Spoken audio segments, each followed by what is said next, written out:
백전백승도동강 새 시대를 열었다. 천리만리의 희상을 온 세상에 떨치자. Hi, welcome back to Taylor the Peopleist. Welcome back to North Korea the country. Today's talk is about North Korean internet and hacking.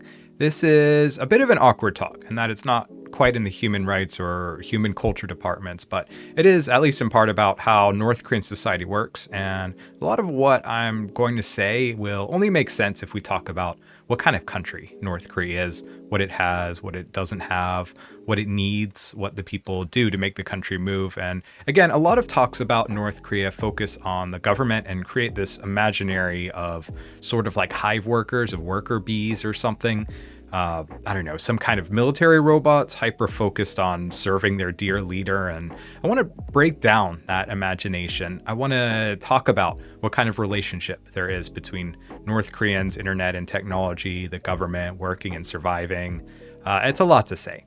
And it's not all fun stuff, but it is pretty interesting. So today's gaming will be a little bit of magic. I'm definitely enjoying this new Strixhaven set, but savoring it just kind of a little bit at a time. So while I build some new decks, I'm going to put a few spins on some old ones. So over here, we have Swayze's cat decks. They're always fun. They rely a lot on blinking, and the new set has a ton of new blink cards. So this is a modified version of the Azorius cat blink deck that uses Sky Coach Conductor with All Aboard. It's a prepared instant, so this increases the blink capacity, and it also gives us a escape button in the form of a flash creature with an instant that can just take something out immediately, blink it, remove it as a target, and then of course give the entry triggers again, which is great for, Helpful Hunter, draw a card, Arobo, get a token, Halia, get some life, and so on. So there's a lot of good reasons to blink things, and this generates even more value than before by increasing the number of blink triggers that we get. So it's pretty good. Let's check out how it works. Now, this is a kind of security topic, and I'm not really a security person, but there are plenty of things I know that I learned in school while working on my degree, that I studied while working as a journalist to keep up with current events. There were a lot of things I used to believe about North Korea, electricity and technology, internet and hacking, that now just kind of feels like a child's guess about how the world actually works. My mind has changed a lot, and I hope yours will change too. So let's go back in time 12 years to 2014. Kim Jong-un had been in control for a couple of years, COVID hadn't happened yet, Obama was in his last few years as president, North Korea was not in the spotlight. There was this comedy movie planned in the US, The Interview. You might have heard of it. It was supposed to be this joke movie about a CIA plot to have Seth Rogen interview Kim Jong-un and then assassinate him. Well, they advertised the movie, and North Korea, the government, was not happy. The story goes, North Korean ambassadors made some statements and wrote some letters. Obama called up Sony Pictures, and the release got pulled. Officially, it was called off because the executives didn't want to cause political tension, but the story goes a little bit deeper than that. In actuality, Sony was hacked. A lot of movie scripts were leaked, employee details, all kinds of information that you can't just make up. The hacker group is called Guardians of Peace. They said that they would attack movie theaters if the movie was released. Sony canceled the theater run. They might have made some changes to the movie too, to make Kim's assassination look less exciting. I'm not sure what the whole creative process looked like. In the end, the movie became an online release only, which kind of defeats the point of hacking, but I'll get to that in a bit. So the two questions here are, who are these Guardians of Peace, and why would they actually care? Well, they're apparently connected to Lazarus Group, which is apparently connected to North Korea, but we don't have 100% of the details. I'll get to Lazarus and North Korean hacking in a bit, but first let's talk about the why here. So why would North Koreans care about the interview? Well, one possibility is that there are some nationalists who decide on their own to go after a company that insulted their country's leader, but that seems pretty unlikely. I don't think you'd find Chinese hackers who feel that way about Xi or Russian hackers who feel that way about Putin, and those are two of the closest countries to North Korea. More likely is that they're actually an operation under the government, paid for by the government. And why would the government care about this cheesy little movie? Well, a bunch of Hollywood comedians wouldn't know and care, but they were surprised to find out that these kinds of movies can make it to North Korea, and people there really do sometimes want to see them. Groups like the Human Rights Foundation, which does USB drive smuggling projects, actually did want to smuggle the movie into the country and maybe start a revolution. Well, but okay, how do you start a revolution like this? I mean, this movie probably didn't have any sensitive information. I don't know, I didn't see it, but I doubt it contained, I don't know, floor plans or other stuff like that to help people track down and kill Kim Jong-un. But it did have the power of an idea. As obvious as it might seem, talking about it here and now, a lot of North Koreans would never conceive of the idea of actually getting in a room with Kim Jong-un and assassinating him.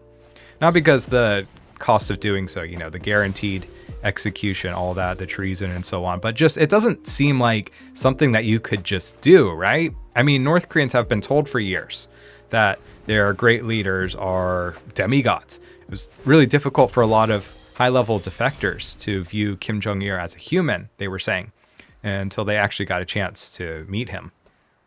So there's a lot of power in this kind of movie. 99.9% of the media in North Korea gives great praise to the leaders and makes them into these incredible, strong, powerful, mythic figures, and people can't just imagine assassinating them or even wanting to. International media is smuggled into North Korea all the time, but usually it's not stuff about North Korea. It's usually fiction set in South Korea or in the US, maybe Europe or Japan. North Korea is usually only seen through the eyes of North Koreans. Why would a foreigner make a movie about North Korea? And on top of that, it was a really insulting movie, right? It made light of the idea of killing Kim Jong-un. People don't joke about that kind of stuff in North Korea. I mean, complaining about him at all, saying some kind of, I don't know, dirty name about him, it could get you arrested and tortured. That's not a joke. You don't screw around in North Korea. You don't make fun of Kim Jong-un. He's really a king there. So who could be okay with mocking him and killing him, right? For many North Koreans, that's like joking about killing your mom. I mean, it's pretty messed up in their eyes. So, okay, long story short, they didn't want people smuggling in how-to on killing the country's leader. Fine, easy enough to understand. Now, the next is the how. So, Lazarus, who are they? They've been around since maybe 2009. The US government has their eyes on them. They tried to hack the South Korean government. They stole money digitally from a bunch of countries: Poland, Vietnam, Mexico, Bangladesh, Taiwan, hundreds of millions of dollars. We don't know if this is all done by them, if some of these were done by them. We don't know if there's just one group or maybe several groups working together in one country or in many countries. Hackers are kind of hard to track, and the US government will use phrases like "we believe" a lot, meaning that they have some evidence, but not enough to say everything for sure. But this hacking thing is a big deal. It doesn't sound like it's real. I mean, this is North Korea, but it gets more real every day. North Korean hacking is a big operation. It's a big industry. Now, there's a few questions to answer here. First of all, who even has a computer in North Korea? How do they use computers when the electricity sucks? How do they get on the internet? Why would such a technologically backwards country bother to hack anyone? Who are they hacking and what are they trying to accomplish? So, starting from the top, I'll knock out 3 of the questions together. First of all, a lot of North Koreans now have personal computers in 2026 because a lot comes through the Chinese border. Computers can be really cheap if they're not like cutting edge, right?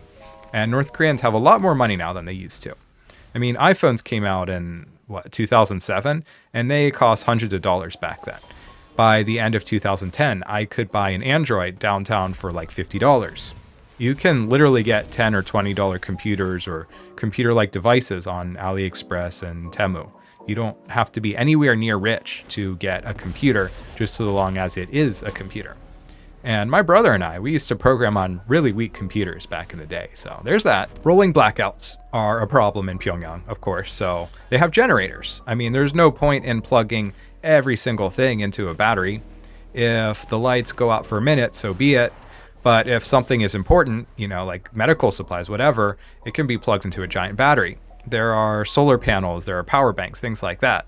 You don't need to have perfect electricity flow for 24 hours a day. You don't have to have a perfect grid work, right? You can keep a computer alive all day with unstable electricity and just, I don't know, a power bank or two. They have that stuff in the countryside of North Korea, right? You think they don't have them in Pyongyang? Go watch my video on gaming in North Korea. You'll see what I mean. So, internet, right? North Korea doesn't have real internet. I think I may have mentioned this before. Most North Koreans are plugged into the Kwangmyeong system. It is intranet, not internet, intranet system that is completely closed to the outside world. It's a national internet service. It cannot go out or take in digital information. So it is completely 100% under the government's control. Zero way to put up anti-state propaganda or anything like that. Now, to answer all three of these questions, if Kim Jong-un wants you to have a computer, wants you to have 24 hours of electricity per day and access to the world's internet, you're going to get it. This is the important part. When we talk about hackers, we are talking about state agents. There are people specifically educated in information technology. They know how to program. They know how to use the internet. They are very well-vetted people. The government is keeping a close eye on them. They're loyal. They have to be loyal. Their families are comfortable and will stop being comfortable if anything goes wrong. Do you follow?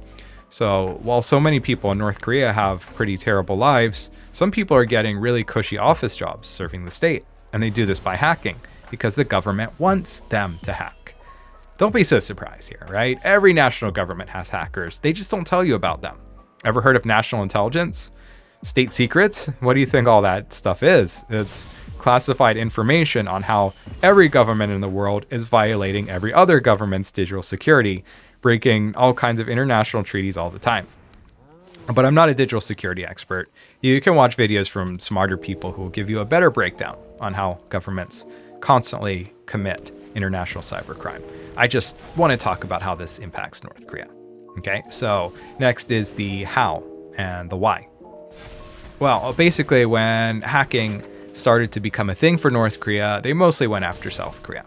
This is, again, 2009, 2010, and soon after, Kim Jong-un took over. So they mostly just did DDoS attacks. If you are not a technical person, that means basically they took control of a large number of computers and they had all of them connect to websites over and over and over again until the websites crashed out from too much traffic. So in the early days, they'd fish out computers in South Korea using fake emails, piracy websites, stuff like that, to put malware on people's computers and turn them into zombies, which let them control them and run the DDoS operations. Why South Korea? Well, for a couple of reasons. One being, in the late 2000s, they mostly only dealt in Korean language, so going after South Koreans was easier, less language barrier. That's different now. With all these AI tools and things, of course, we'll get to that. But in that moment, it was just easier to keep to Korean. But also they wanted to attack the South Korean domestic network, so they got inside it. They went after banking systems in South Korea. They went after anti-Pyongyang organizations like Daily NK and NKNet, some government office websites in Seoul and so on. They even went after the power sector, traffic and water management, stuff like that, to really mess with the civil network of South Korea. So if we talk about the first wave of North Korean hacking, the big plan seems to be cyber terror, causing damage, building and showing power by going after South Korean society. They were disrupting society by freezing the banking system, traffic, subways, stuff like that. They also had disinfo campaigns where they'd send mass emails and fill comment sections to criticize the president or leak fake info in the early 2010s. And they even went after military documents. So the big goal of this plan, if I had to guess, would be to invade South Korea. I don't mean physically invade it, but to weaken the society, destroy trust in the president, destroy trust in government systems, make people afraid, create the image of power. North Korea has never had very much leverage, so whenever we talk about reunification on Korea, we pretty much just mean North Korea becoming a part of South Korea, Seoul being the center of all of Korea. Obviously, Pyongyang doesn't like that. They wanted more negotiation power. They wanted to look stronger. They still do. That's part of their nuclear and military thing, but it's not the whole story. And let's pause for a minute to talk about their military strategy.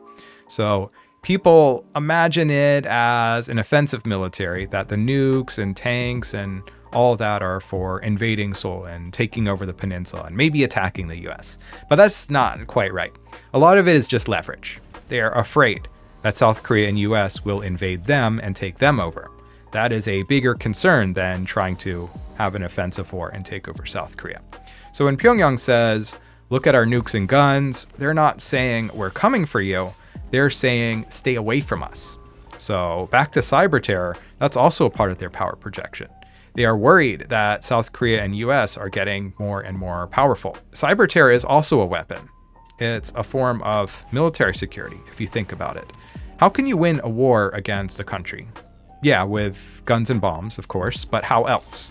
Chemical weapons, biological weapons, make people sick, attack their farms and railroads.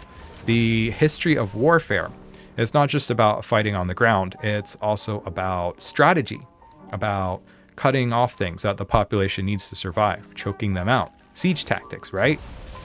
So when North Korea is using cyber terror as a weapon, it's not just trying to cause little annoyances, it's trying to show power. It's showing that it has some kind of military might. Maybe we can't fight and win if we send in the tanks and guns, North Korea is saying, but we can mess with your society so much that you'll have to give up.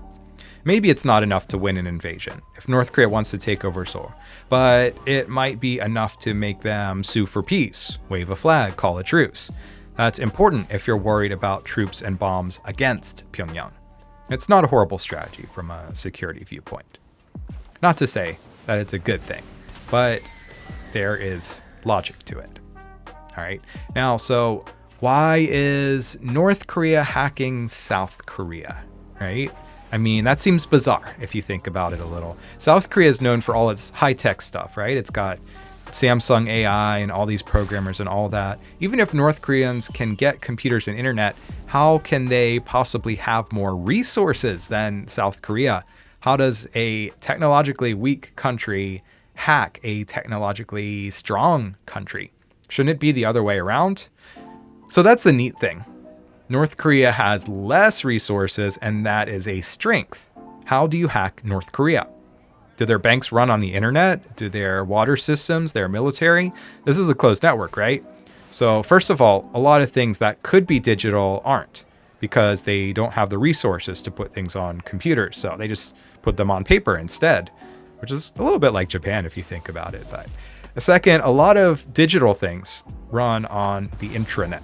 In South Korea, everything is connected to the world through the internet, right? That's exposure. When you want to use a bank in South Korea, you type in a .com website URL, www.hana.com something, right?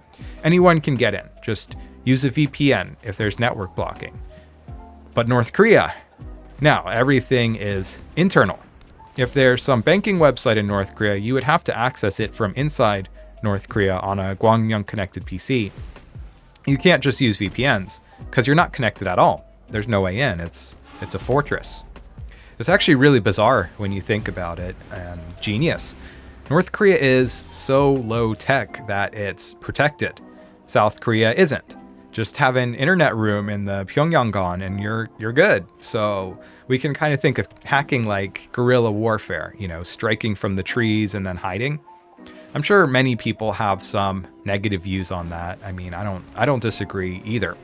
I agree with the principle that a country has the right to display power, to protect itself, to deter other countries from attacking it.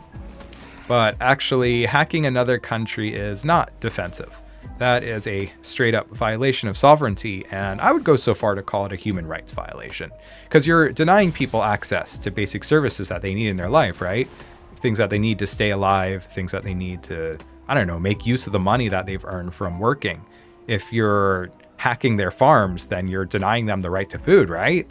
So that's what North Korean hackers, Azorius and the like were up to for the first decade or so of their peak output. They were messing with South Korea and they were projecting power for North Korea. But what about now? North Korea has nukes, so does it need to show its power through hacking? Well, probably not now, which, it could be why we actually don't see cyber terror so much anymore coming from North Korea. I mean, when we talk about Azorius in the 2020s, it doesn't seem to be about stealing military data or hacking infrastructure. Maybe that's too hard for them now, because a lot has changed in the technology department and you need better hardware and you need more skills if you're going to hack something big. But I got a better idea. If we look at all the recent hacking activity, it's economic. It's about money. So North Korean cybercrime has been in the news a lot lately. Some of it is straight up hacking, honestly. Some of it is a form of cyber fraud. I'll tell you about that too. The majority of it is about money. So a few years ago, a little bit before COVID, we started to see some talks of North Korean cybercrime as a business, right? When crypto became mainstream, cryptocurrency, bitcoins, right? You might have heard about file locker malware. Basically, if you download a virus, click the wrong link or something, your whole computer gets locked down. All of your files get encrypted. You can't log into Windows. You'll get a message saying, send $100 in Bitcoin to this address, or we're going to delete all of your files in a week. So that was a pretty big hint that the hackers were in it for the money. On a side note, I don't think the lockers worked properly. You could pay the address and still lose all your files because these viruses weren't really made properly. They were taken down pretty easily too. There was just like a registration check that it had. So you just had to register a website. If the website was registered, the virus would fail.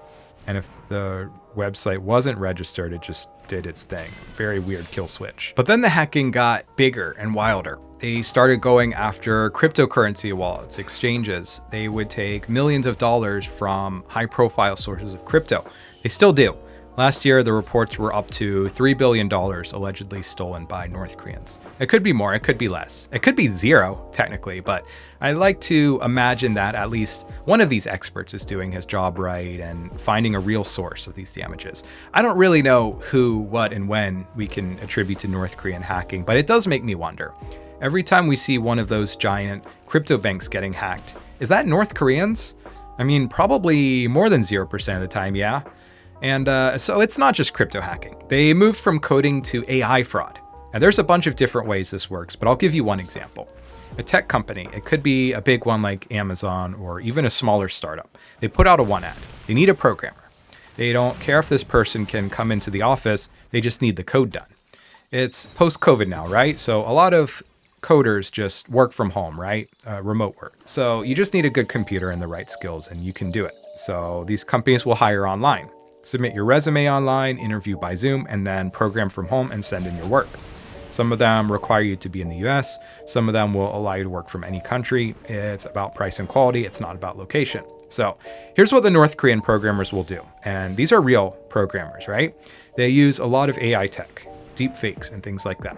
They use AI tools for live translation. They use AI voices and AI face changers or streaming video makers. Look up these videos on YouTube. They're uncanny because it's not just North Koreans, but there's a lot of people that are making these fraudulent personas for work interviews. So this person coming to an interview is just a Reploid. They don't exist. They don't actually speak English. They're not a real person. AI has turned all this puppet work into a fake person that looks real on a Zoom interview screen. They get the job. They work as programmers. They do all kinds of laundering operations to get their wages delivered to Pyongyang, and that becomes both personal money and also money for the government. So it's the same as working in China and Russia, as I was saying before. This is a kind of state-sponsored labor for sure. Some of it might be forced labor. But I don't like how all this is being handled by English language news. Hacking cryptocurrency, of course, is immoral and criminal. That's not acceptable. But the fake programmer issue, that's a different issue. I don't approve of employment fraud, but they are still doing the job. There's nothing insidious about it. They're literally just going to work. They have to do it this way because sanctions make it basically impossible to hire North Koreans. A North Korean can't just fill out an application and do work the legit way, right? And even without sanctions, these companies probably wouldn't trust them enough to hire them. So you say, even if we could justify the fraud or the crypto hacking, it's still state money. It's money to Kim Jong-un and his military, the nukes and all that. This is a part I take a lot of difficulty with. I have a problem with this kind of thinking. First, I think there should be more ways for North Koreans to work legally abroad. They shouldn't just be sanctioned out of work. People need to work. Second, they're not simply earning money for nukes. They're earning money so that they can eat, so that they can stay alive, first and foremost. They're not government robots. They're human beings who need to work and eat. Third, yes, the government is taking money from them. Is that the same as giving money to a terrorist country? Is that what that is? I don't know. I think that's a bizarre idea because every government has militaries, every government has corrupt officials and so on. If giving money to the North Korean government is an international crime, if it's immoral, if it's wrong, so are taxes in every country, basically. There are many other countries with nukes. There are many countries that invade other countries, but it's not illegal to pay taxes or to buy things that get taxed by these countries' governments. It's a double standard on North Korea. The Pyongyang government, it's not great. It's a huge human rights violator, but they're not 100% bad all the time. They are building houses and farms. That's not propaganda. They have military funds and they have development funds. They have both. And they need to tax the people to pay for development too, so that people can have houses and food. All right, think about that idea. So to wrap it up, this is hacking and cybercrime in North Korea. It's not a lie. It's a real thing. It seems weird, but it's real.